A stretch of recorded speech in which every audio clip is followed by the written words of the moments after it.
दोस्तों आदाब। आज हम आपके सामने 6th एपिसोड लेके आए हैं जो कि मेरी किताब में से एक पेज है, फुटप्रिंट्स ऑफ हिंदुत्व इन कश्मीर। उस पे हम बात करना चाहते हैं। आज के हमारा जो टॉपिक है वो यही है कि grand norm of first theocratic Hindu state क्या होगा। वो होता है, इसको मैं थोड़ा एक्सप्लेन करना चाहता हूं। ग्रैंड नॉर्म होता है हाईएस्ट कोड ऑफ कंडक्ट किसी भी देश का, किसी भी कंट्री का, किसी भी मुल्क का। जो हाईएस्ट कोड ऑफ कंडक्ट होता है वो कॉन्स्टिट्यूशन होता है, और जो थियोक्रेटिक स्टेट्स होते हैं, जैसे रिलीजियस स्टेट्स होते हैं, इनको अपना मजहबी या हम रिलीजियस स्क्रिप्चर्स होते हैं। जैसे अगर कोई इस्लामिक कंट्री है, उसका कुरान होता है, ये शरिया होता है हाईएस्ट कोड ऑफ कंडक्ट। इसीलिए जो एक हिंदू राष्ट्र बनने वाला है भारत, उसका अपना एक संविधान होगा, अपना एक कॉन्स्टिट्यूशन होगा। हाईएस्ट कोड ऑफ कंडक्ट जो होगा, जिसको कॉन्स्टिट्यूशन हम बोलते हैं, जिसको ग्रैंड नॉर्म भी बोलते हैं, वो मनु सुमित्री होगा। ये जो मनु सुमित्री है, ये होगा ग्रैंड नॉर्म ऑफ हिंदू राष्ट्र।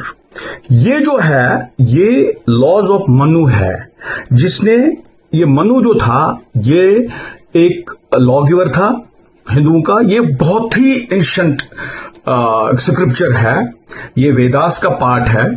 इसमें, इस टेक्स्ट में, ये जो मनु सुमित्री है, ये हिंदू टेक्स्ट में क्या होगा, ये it outlines the various aspects of Dharma, duties, rights and social conduct. इसका मतलब है, वही होता है हिंदुत्व, जिसको हम बोलते हैं कि हिंदू वे ऑफ लाइफ। यही होता है सोशल कंडक्ट। तो अब देखिए, हालांकि इसमें जो कुछ कहा गया है, ये वो कॉन्स्टिट्यूशन नहीं होगा जिसमें फंडामेंटल राइट्स हो गए। ये एक अपने धर्म का, हिंदू धर्म का जो भी प्रचार होगा, पर्टिकुलरली ब्राह्मणिकल, थोड़ा सा इंक्लाइंड होगा टुवर्ड्स ब्राह्मण्स। ये ऐसे होता है कि इन्होंने ये क्या किया हुआ है, इसमें राइट्स जो नहीं है, तो इसमें ये जो बी आर अम्बेडकर है, बी आर अम्बेडकर ने इसको एक जमाने में कंडेम्ड भी किया है, because he has said this is a symbol of operation, particularly for women और लोअर कास्ट और पीपल ऑफ अदर रिलीजन्स। जो दूसरी फेथ के होंगे उनके लिए भी ठीक नहीं है, दलित्स के लिए भी नहीं है, औरतों के लिए भी नहीं है, because they will lose the right of having equal rights women. If we talk about the women, they will lose to have the equal rights with the men.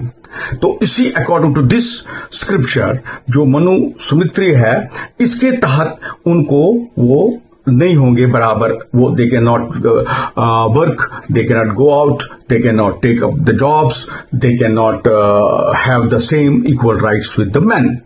तो उनको क्या करना है, उनको वही जैसे वो पल्लू होता था वही लगाना है, उसी तरीके में रहना है।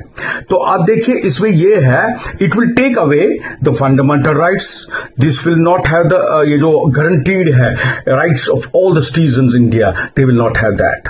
वो पर्टिकुलरली एक तबके के लिए होगा जिसके लिए हिंदुस्तान बना हुआ है।